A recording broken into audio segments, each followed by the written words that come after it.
Calvin.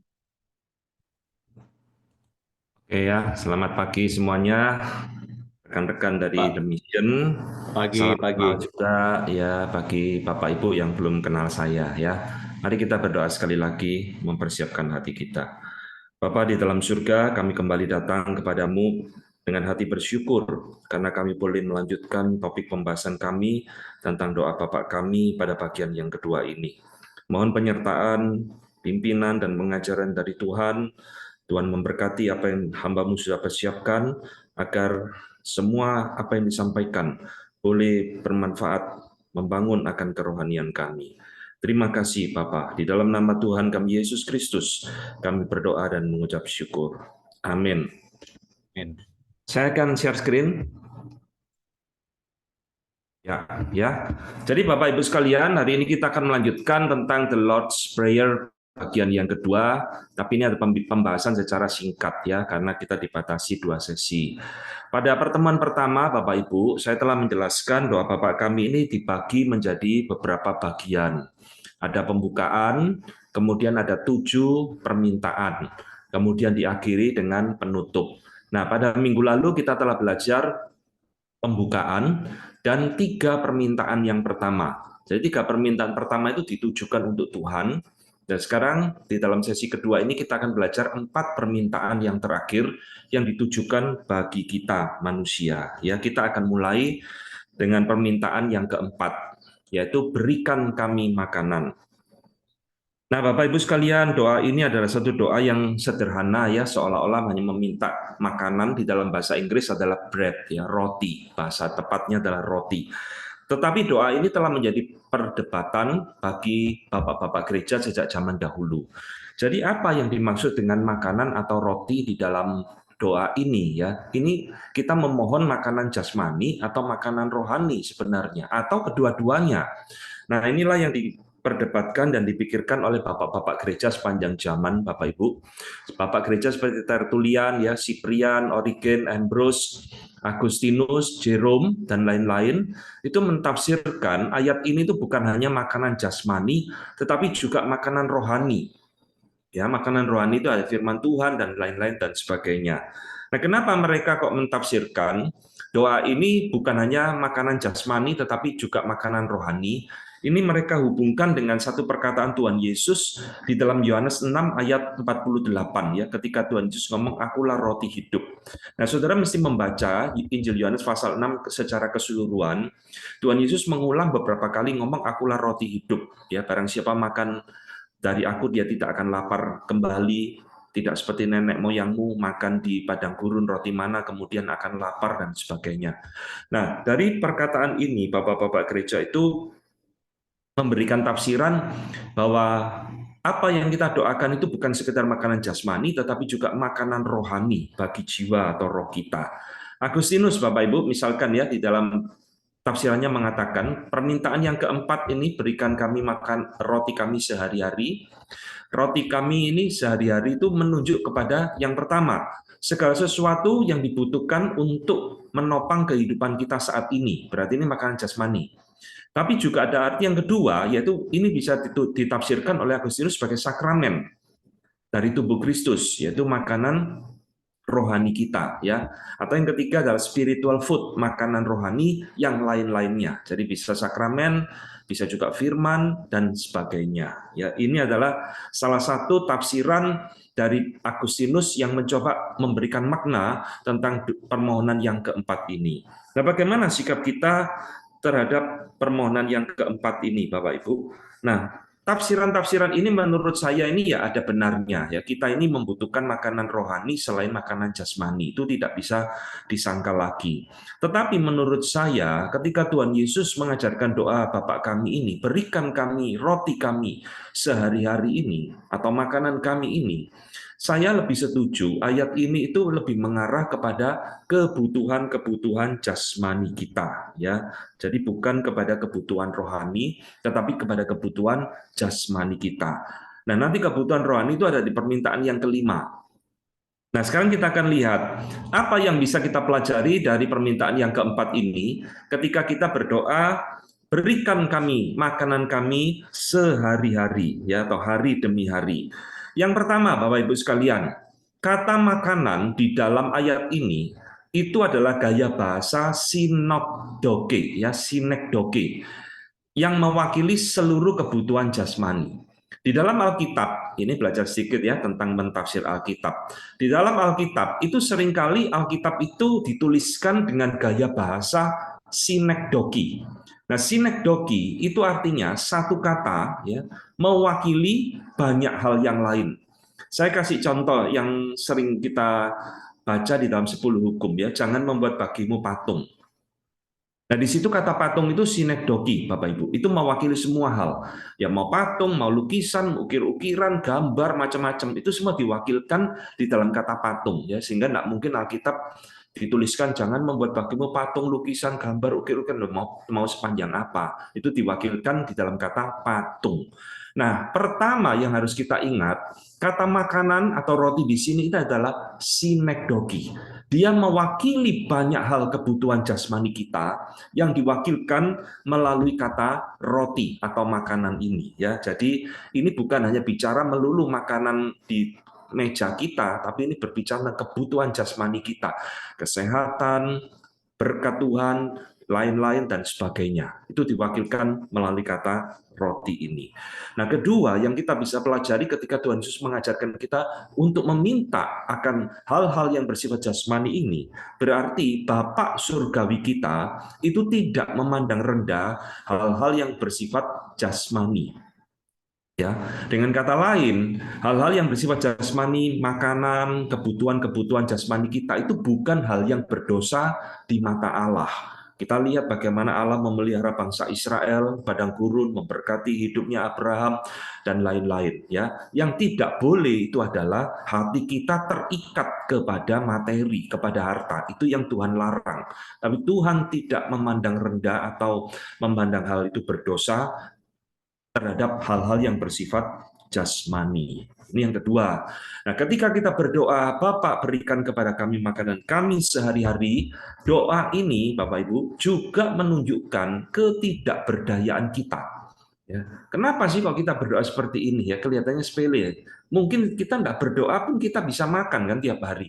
Tapi Tuhan mengajarkan kepada kita, ini menunjukkan kerendahan hati kita, ketidakberdayaan kita, serta kebergantungan kita itu 100% kepada pemeliharaan Allah. Ya. Jadi doa ini sebenarnya doa yang indah sekali, yang mengingatkan tanpa pemeliharaan Tuhan, kita ini tidak bisa berbuat apa-apa. Bahkan untuk makanan sehari-hari pun, kita itu bergantung kepada Tuhan. Thomas Watson ya, seorang Puritan, di dalam tafsirannya The Lord's Prayer mengatakan, kita tidak memiliki apa-apa, tetapi apa yang Dia berikan kepada kita itu keluar dari storehouse ya, gudangnya Tuhan, rumah pembendaraan Allah. Itu keluar diberikan kepada kita. Kita tidak bisa memiliki sedikit pun dari roti yang kita miliki ini kecuali itu datangnya dari Allah. Nah, ini kalimat yang indah sekali yang mengingatkan kepada kita ya, sebenarnya kita itu tidak berdaya, kita tidak mampu, hanya semua bergantung kepada Tuhan. Itu yang ketiga ya, Bapak Ibu. Yang keempat, ketika kita berdoa, berikan kami makanan hari ini, doa ini juga mengingatkan kepada kita bahwa Bapak kita itu penuh kemurahan hati. Dia adalah Bapak yang murah hati, ya, generous, merciful. Yang mana kita boleh berdoa memohon pemeliharaan di dalam hidup kita kepada Dia hari lepas hari. Dia mengingat akan hidup kita.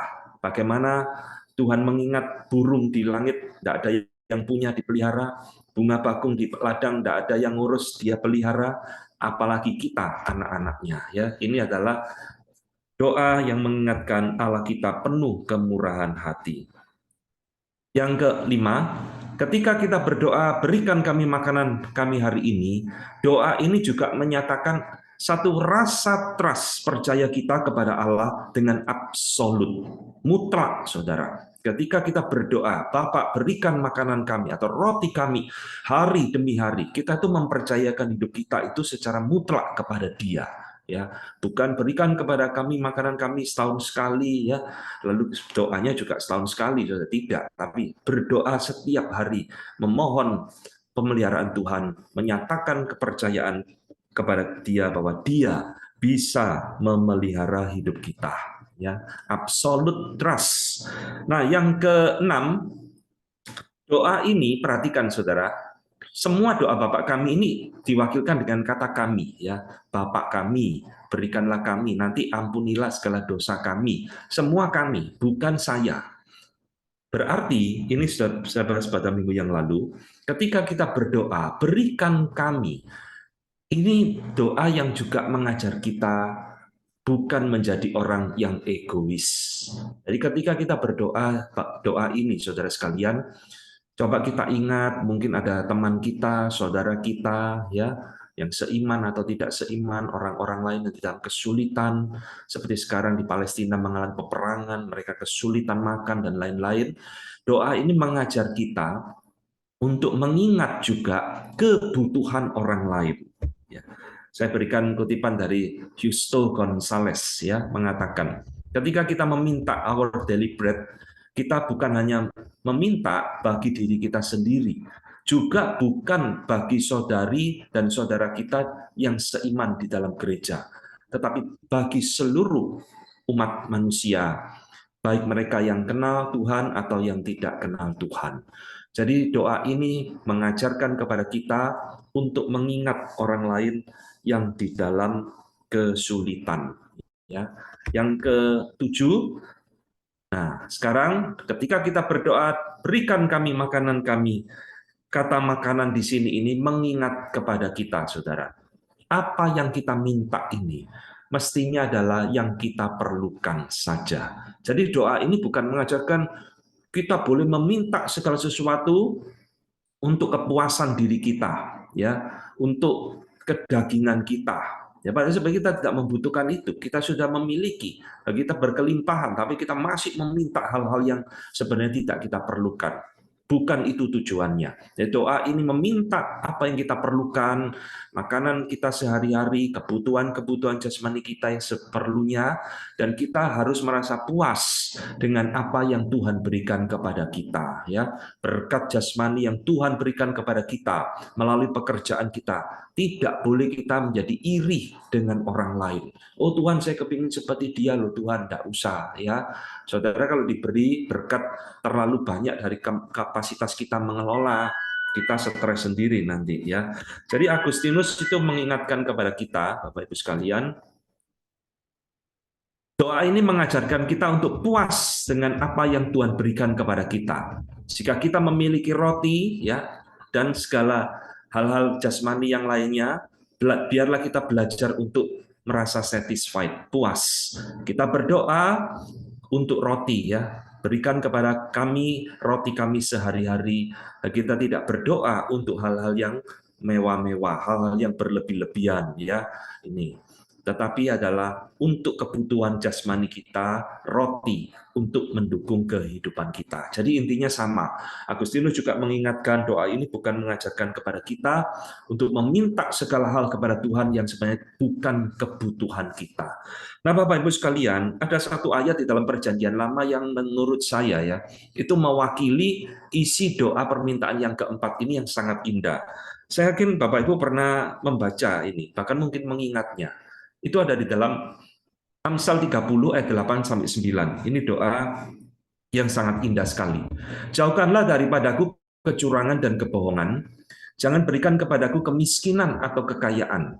Biarkanlah aku menikmati makanan yang menjadi bagianku. Supaya kalau aku kenyang, aku tidak menyangkalmu dan berkata, siapa Tuhan itu? Atau kalau aku miskin, lalu aku mencuri dan mencemarkan nama Allah. Ini doa yang sangat indah sekali, ya. Mungkin bagi banyak orang dunia ini aneh, dia tidak minta kekayaan, dia juga tidak minta kemiskinan. Tapi biarlah aku boleh menikmati makanan yang menjadi bagianku, berkat Tuhan yang menjadi bagianku, itu sudah cukup bagi aku, ya. Jadi saudara sekalian, inilah doa permintaan yang keempat, ya. Berikan kepada kami makanan kami sehari-hari. Ini menunjuk kepada kebutuhan-kebutuhan jasmani kita yang memang kita perlukan di hadapan Tuhan. Kita boleh memintanya, memohonkan kepada Tuhan. Nah, sekarang di dalam permintaan yang kelima, Bapak Ibu, barulah kita masuk di dalam kebutuhan rohani kita. yaitu diwakilkan di dalam kata ampunilah dosa kami. Ada beberapa hal yang ingin saya jelaskan di dalam penulisan daripada permohonan ini. Perhatikan di dalam Matius 6 ayat 12, doa Bapak kami ya, khotbah di bukit, dikatakan seperti ini atau diterjemahkan seperti ini. Dan ampunilah kami akan kesalahan kami. Dia tidak pakai kata dosa ya, LAI, kesalahan kami. Seperti kami juga mengampuni orang yang bersalah kepada kami. Nah, di dalam terjemahan Alkitab bahasa Inggris, saya berikan contoh salah satunya dari English Standard Version, itu memakai kata forgive our debts, ya jamak. Nah, rupanya di dalam kata asli bahasa Yunaninya itu tidak memakai dosa, juga tidak memakai kata kesalahan di dalam Injil Matius, tapi pakai kata hutang, ya debts. Bandingkan sekarang doa Bapak kami dari Injil Lukas, pasal 11 ayat 4, dan ampunilah kami akan dosa kami, sebab kami pun mengampuni setiap orang yang bersalah kepada kami, dan jangan membawa kami ke dalam pencobaan. Nah, Lukas di dalam bagian ini menggunakan kata yang lebih tegas ya, hamartia ya, dosa kami. Nah, sekarang kita akan coba memahami dari Injil Matius. Kalau dosa sudah jelas.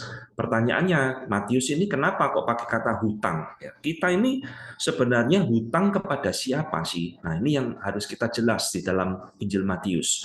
Ampunilah hutang kami. Kira-kira kan seperti itu. Nah, kita ini hutang kepada siapa? Nah, Bapak Ibu sekalian, kembali di dalam beberapa tafsiran Bapak-bapak gereja, di situ ada beberapa perbedaan-perbedaan di dalam mencoba mengerti doa ini. Ada yang berpendapat kita ini hutang kepada iblis. Misalkan Bapak Gereja Ambrose ya. Ambrose ini Bapak Gereja yang mengatakan hutang itu tidak bukan adalah dosa ya. Jadi dia menganalogikan kita itu seperti hutang kepada rentenir, money lender, ya. Kita menandatangani surat kontrak hutang kepada the devil, yaitu iblis itu sendiri. Jadi di dalam pemikiran Ambrose, ketika kita ngomong ampunilah hutang kami, kita itu berhutang kepada iblis. Nah ini, the evil one had your letter of debt, ya. Si jahat itu, iblis itu memiliki surat hutangmu, ya. Nah, tetapi di atas Kristus, di atas salib, Kristus itu menghancurkannya. Nah, ini menurut Ambrose. Tetapi menurut teolog abad pertengahan Anselmus dari Canterbury mengatakan bahwa ketika kamu memberikan sesuatu kepada Tuhan, apa yang engkau miliki, bahkan jika engkau tidak berdosa sekalipun, engkau tidak boleh memperhitungkan ini sebagai satu pembayaran hutangmu, ya. Sebab apa yang engkau dapat lakukan kepada Tuhan, semuanya itu adalah engkau ada miliknya Tuhan. Jadi Anselm ini berkebalikan dengan Ambrose, Bapak Ibu sekalian. Dia di dalam teologianya mentafsirkan doa Bapak kami ini, dia justru mengatakan kita ini bukan berhutang kepada iblis, tetapi kita ini berhutang kepada Allah. Menurut saya ini tafsiran yang lebih tepat, ya. Kita ini berdosa kepada Allah, ya, kita ini berhutang kepada Allah. Lah kok aneh berdosa kepada Allah, utangnya kepada iblis, agak aneh, ya. Jadi di dalam hal ini saya lebih setuju ketika kita berdoa ampunilah dosa kami atau ampunilah hutang kami. Kita ini sedang berhutang kepada Allah dan kita menyerukan pengampunan atas hutang-hutang kita. Nah, hutang kita ini apa kepada Allah? Kita perdalam lagi, ya. Saudara, ada dua hutang terbesar ya di dalam hidup kita sebagai manusia kepada Allah, sehingga kita itu berdoa ampunilah hutang kami. Karena kami tidak bisa membayar ini, kami tidak bisa melunasinya. Yang pertama, kita ini hutang ketaatan kepada Allah Bapa. Ini terjadi di dalam dirinya Adam ketika Adam itu memberontak kepada Allah, dan kita semua keturunannya dikatakan berdosa di dalam Adam. Kita juga hutang satu ketaatan yang mutlak kepada Allah. Kita nggak bisa membayarnya. Ya, bahkan hari ini pun, sekalipun kita sudah di dalam Kristus, kita seringkali tidak taat, kita seringkali memberontak kepada Allah. Yang kedua, Bapak Ibu, kita ini berhutang terbesar itu adalah hutang penghukuman. Ketidaktaatan kepada Allah itu konsekuensinya menimbulkan penghukuman, punishment. Yang kita juga dalam hal ini kita masih berhutang. Kita harus dihukum, kita harus melunasinya. Dan kedua-duanya ini kita tidak mampu. Itulah sebabnya Kristus itu diberikan kepada kita di dalam momen Natal ini untuk melunasi dua hutang terbesar yang tidak pernah bisa kita bayar ini. Ya, jadi inilah ketika kita berdoa, ampunilah hutang kami. Kita ingat, saya ini orang yang berhutang kepada Allah. Kristuslah yang membayarkan bagi saya. Nah, Bapak Ibu sekalian, apa sih pentingnya kita berdoa seperti ini? Ya, kita ini sudah di dalam Kristus, tetapi Tuhan Yesus tetap menyuruh kita berdoa, meminta satu pengampunan bagi dosa-dosa kita. Pertama, doa ini menunjukkan kontras diri Allah dengan diri kita. Di dalam minggu lalu, Bapak Ibu, kita telah belajar pembukaan doa Bapa kami dibuka dengan satu kemuliaan. Ya, Bapa kami yang di surga, dikuduskanlah namamu, datanglah kerajaanmu. Kita melihat Allah kita Allah yang kudus. Dia seorang raja yang penuh kemuliaan. Nah, ketika kita berdoa, ampunilah dosa kami ini. Ini kontras. Ya, Tuhan Yesus sedang mengajarkan kepada kita satu kontras. Melalui berdoa seperti ini, kita ini mengaku kita ini orang yang berdosa. Kita jauh dari Allah yang mulia, yang penuh dengan kekudusan. Nah, ini yang pertama. Jadi doa ini doa yang baik. Tidak ada salahnya di dalam hidup ini kita terus ingat bahwa kita ini adalah orang yang berdosa. Ya, bahkan Bapak Ibu, orang seperti Paulus ya, orang sekali Paulus, terus di dalam masa tuanya pun dia tetap ingat siapa dirinya. Tetapi justru karena itu aku dikasihani agar dalam diriku ini sebagai orang yang paling berdosa. Ya, di dalam ayat ini dia juga mengatakan di antara semua orang di dalam dunia ini, akulah yang paling berdosa. Ini muncul dua kali. Jadi Paulus ini di dalam masa tuanya bukan merasa aku paling suci, aku paling benar, enggak. Dia justru makin tua makin dekat Tuhan, dia makin sadar dia adalah orang berdosa. Ya, ini satu permohonan doa yang indah sekali. Yang kedua, ketika kita berdoa, ampunilah dosa kami. Permintaan ini kembali mengingatkan kita tidak berdaya menghadapi dosa ini, kita tidak berdaya. Dosa tidak bisa dibereskan dengan perbuatan baik. Dosa tidak bisa dibereskan dengan amal kita. Dosa tidak bisa dibereskan dengan hidup keagamaan kita, Bapak Ibu sekalian. Hanya Bapak, kepada Dia kita yang berhutang penghukuman itu. Dia juga yang bisa memberikan pengampunan kepada kita. Dia yang bisa membayar hutang-hutang kita sampai lunas melalui anaknya Yesus Kristus. Jadi doa ini menunjukkan kita itu sudah berdoa, Bapak aku tidak mampu. Ya, seperti perumpamaan di dalam Matius 18 tuh. Orang yang berhutang demikian besar kepada raja sampai melas-melas minta ampun, tidak mampu saya bayar ini. Ya, itulah doa kita kepada Tuhan di dalam poin ini. Nah, ini yang ketiga, doa ini mengingatkan tadi saya katakan hanya bisa diampuni dosa-dosa kita melalui anugerah pengampunan, ya, bukan melalui hal-hal yang lain. Jadi ketika kita berdoa seperti ini, kita seperti seorang pengemis, Bapak Ibu sekalian, yang memohon pengampunan kepada Bapa kita atas dosa kita. Nah, sekarang di dalam doa ini, bagian akhirnya itu ada kalimat yang seringkali membingungkan kita. Ampunilah kami atas kesalahan kami, seperti kami juga mengampuni orang yang bersalah kepada kami. Ya, nah sekarang kita akan lihat ketika kita berdoa kalimat di belakang itu, seperti kami mengampuni orang yang bersalah kepada kami. Kalimat ini sebenarnya syarat pengampunan atau penyebab pengampunan. Artinya begini, kalau ini dianggap sebagai syarat, maka saya harus mengampuni orang yang bersalah kepada saya terlebih dahulu, baru saya belajar meminta pengampunan dosa saya kepada Bapa. Itu syarat. Kalau ini jadi penyebab, maka terbalik ya. Karena saya sudah mengampuni orang lain, maka Bapak harus mengampuni saya, ya, menjadi penyebab. Thomas Watson, kembali saya kutipkan, Bapak Ibu, di dalam tafsirannya mengatakan, pengampunan kita kepada orang lain, ya, itu bukan penyebab Allah mengampuni kita, tetapi itu adalah satu condition, syarat, ya, di mana tanpa syarat ini dipenuhi, Dia tidak akan mengampuni kita. Jadi ayat ini atau bagian kalimat ini itu menunjukkan syarat, bukan penyebab. Saudara bisa membedakan ya, condition and cause, syarat dan penyebab. Ini syarat. Jadi dengan ini menjadi syarat, Tuhan menuntut kita. Sebelum engkau meminta pengampunan kepadaku, sudahkah engkau juga mengampuni orang yang bersalah kepada engkau atau kepada kita? Nah, inilah saudara. Maka doa ini sebenarnya indah ya. Agak aneh ya, kita berani meminta pengampunan kepada Tuhan, tapi kita sendiri tidak mengampuni orang yang bersalah kepada kita. Ini nanti di dalam perumpamaan Matius 18 tentang orang yang berhutang itu. Jadi saudara, doa ini adalah doa bukan sekedar mengajak kita meminta pengampunan kepada Tuhan, tapi doa ini juga mengajak kita mengampuni orang lain yang pernah bersalah kepada kita.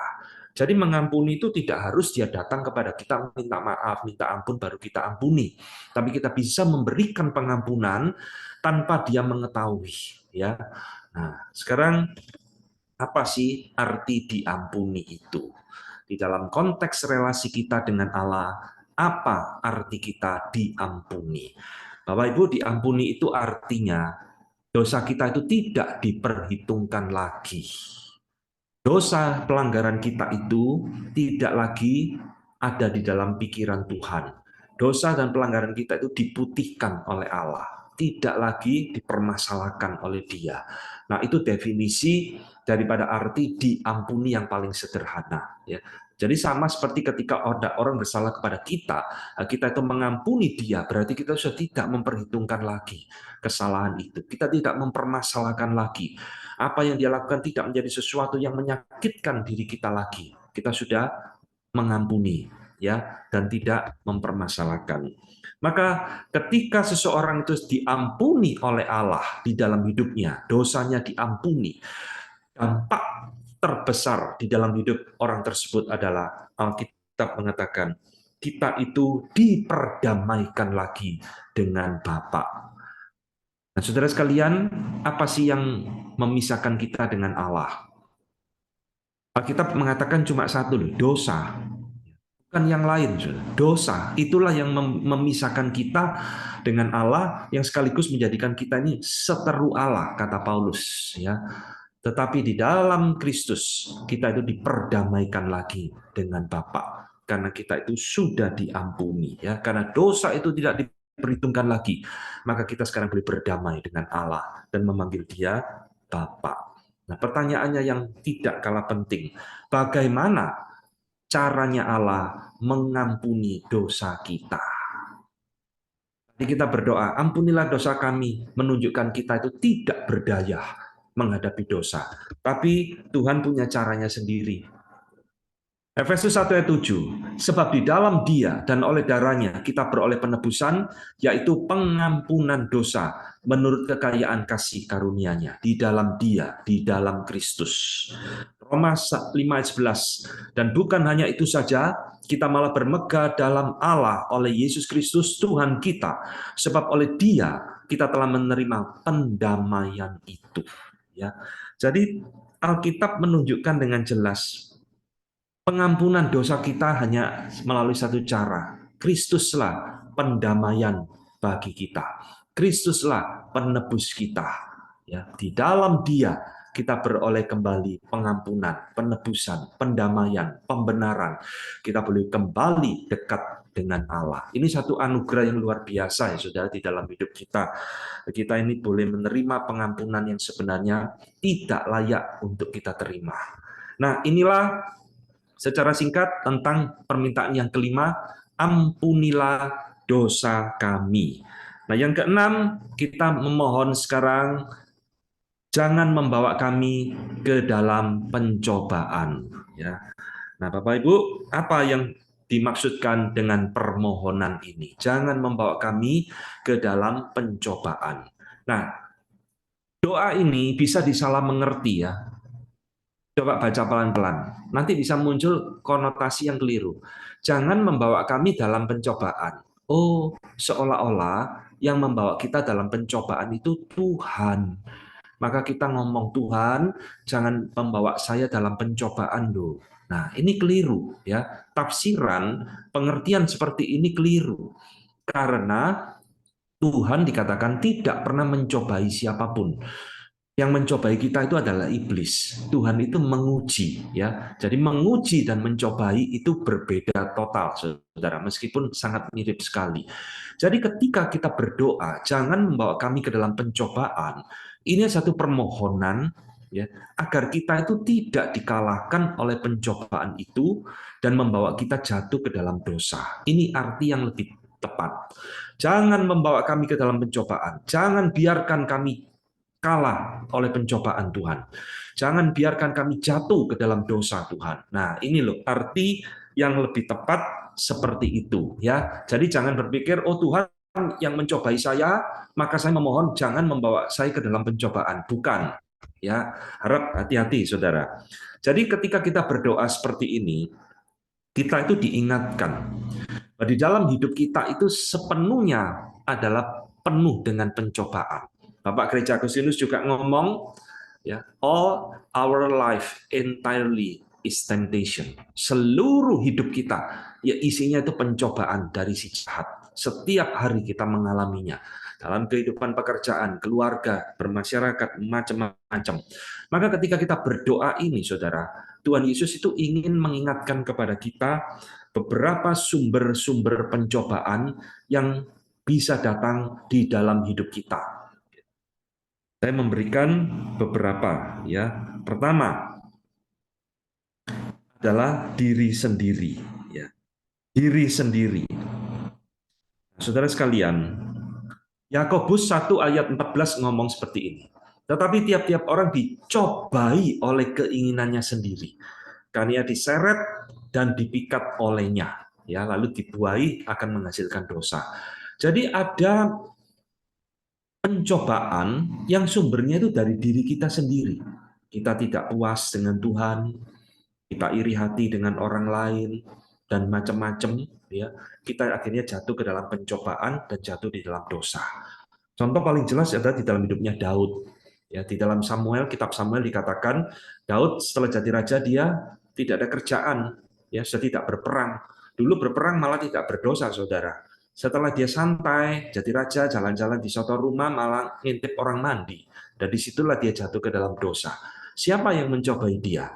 Di situ tidak dikatakan iblis, ya, tapi adalah dia sendiri. Dia tidak berjaga-jaga, dia tidak berhati-hati.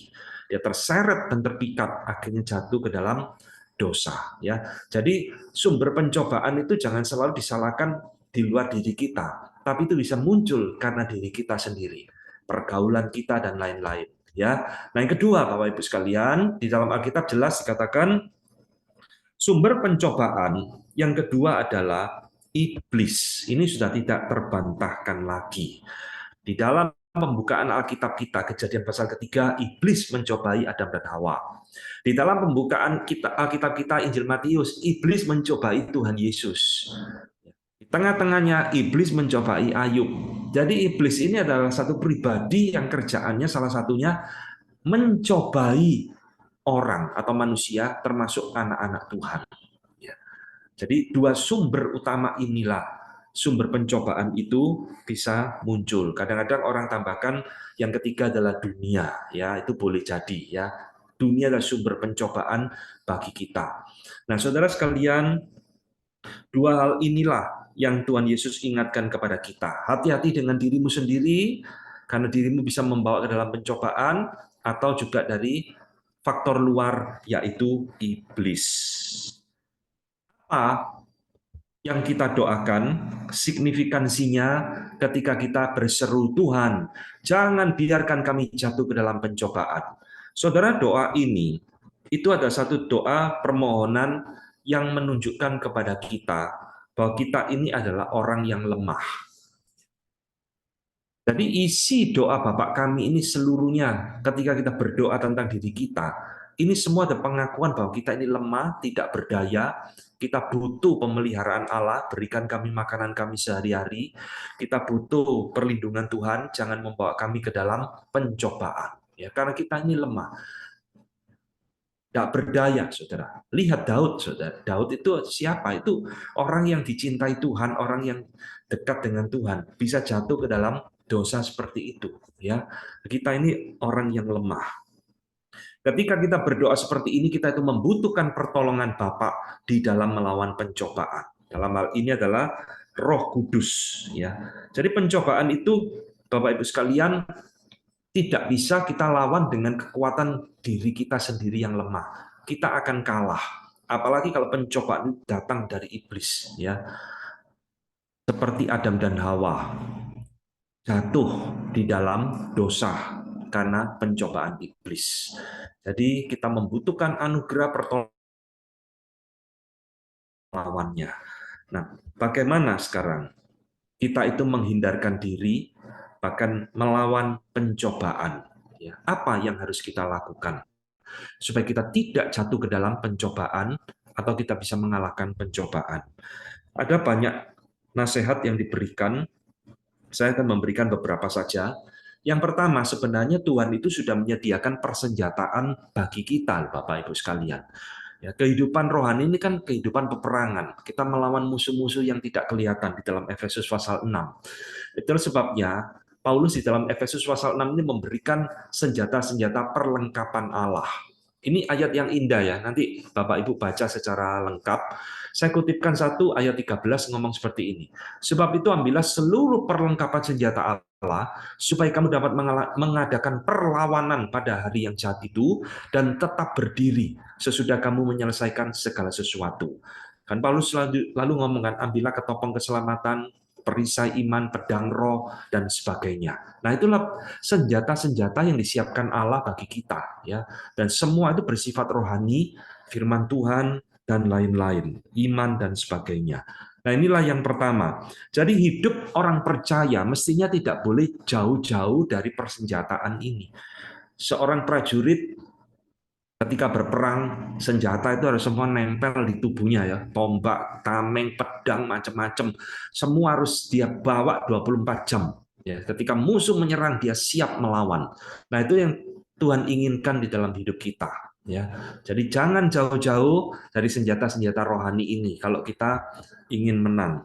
Kedua, Bapak Ibu sekalian, Tuhan Yesus mengingatkan kepada kita yaitu berjaga-jagalah dan berdoa. Artinya, waspadalah. Ini yang Tuhan Yesus katakan di dalam Taman Getsemani kepada 3 orang muridnya ketiduran terus ya. Berjaga-jagalah dan berdoalah supaya kamu jangan jatuh ke dalam pencobaan. Roh memang penurut tetapi daging lemah. Nah ini saudara, roh kita ini mau nurut. Tuhan, saya mau nurut engkau, saya mau taat engkau Tuhan. Tapi saudara kita ini masih itu dan daging yang berdosa, daging yang lemah, yang sering kali justru membuat kita jatuh ke dalam pencobaan. Jadi Tuhan Yesus memberikan nasihat, kamu harus berjaga-jaga. Berjaga-jaga itu artinya tidak tertidur. Kita harus berdoa, membina relasi dengan Tuhan. Ya, artinya kita itu stay alert. Ya, antena kita terus berdiri, waspada. Kalau ada sesuatu kita langsung sense, ini pencobaan. Ya, nah itu yang Tuhan inginkan. Nah yang ketiga, saya menambahkan, bagaimana kita itu menghindarkan diri dari pencobaan di dalam hidup kita. Saudara, saya percaya ya, komunitas rohani yang baik itu penting.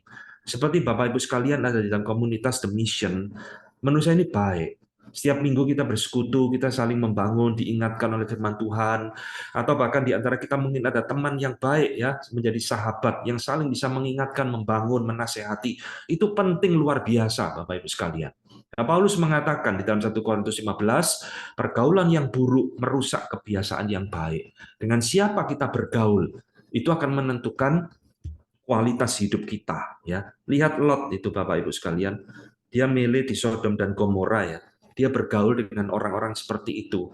Ya, akhirnya hidup keluarganya juga tidak beres semua. Ya, nanti baca ya kisah hidupnya Lot. Itu sangat dipengaruhi oleh komunitas kepada siapa dia bergaul.